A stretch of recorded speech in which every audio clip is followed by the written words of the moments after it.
कौन-सी जंजीरें हमें सच्ची स्वतंत्रता से बांधती है? ऐसा है, कई जन्मों में हम स्वतंत्र हैं और इस स्वतंत्रता में ही हमने कई जन्म गुजारे हैं। जब आप स्वतंत्र होना चाहते हो, तो आपके अंदर बड़ी तीव्र प्रवृत्ति आती है कि मैं स्वतंत्र हूँ।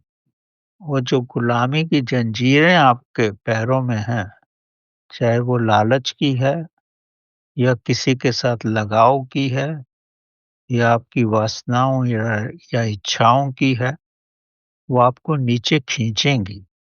वो आपको स्वतंत्रता में नहीं जाने देंगी। लेकिन स्वतंत्रता में जाने के लिए परमात्मा की इतनी शक्ति है, वो आत्मा को अपनी महाशक्ति से अपनी तरफ खींचने की कोशिश करेंगे कि स्वतंत्रता की सब जंजीरें टूट जाएँगी और आप उसमें प्रभु में आपका निवास हो जाएगा।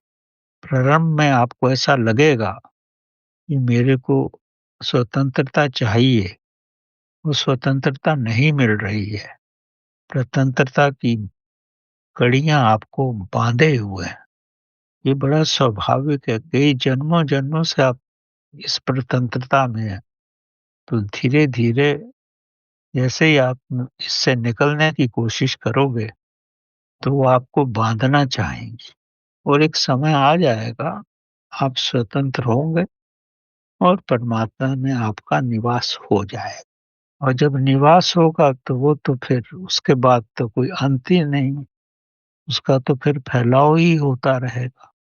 और उस अवस्था से बाहर निकलने की आपकी इच्छा ही नहीं होगी। वो इतना महान आनंद है, आप शरीर की वजह से वापस आना चाहोगे, चेतना आपकी वापस नहीं आएगी।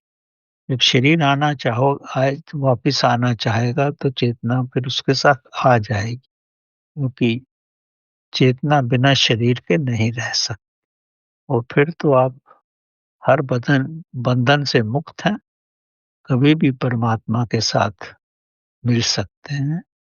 और फिर अपने शरीर में वापस भी आ सकते हैं। ये सब आपके लिए प्रभु की लीला हो जाएगी।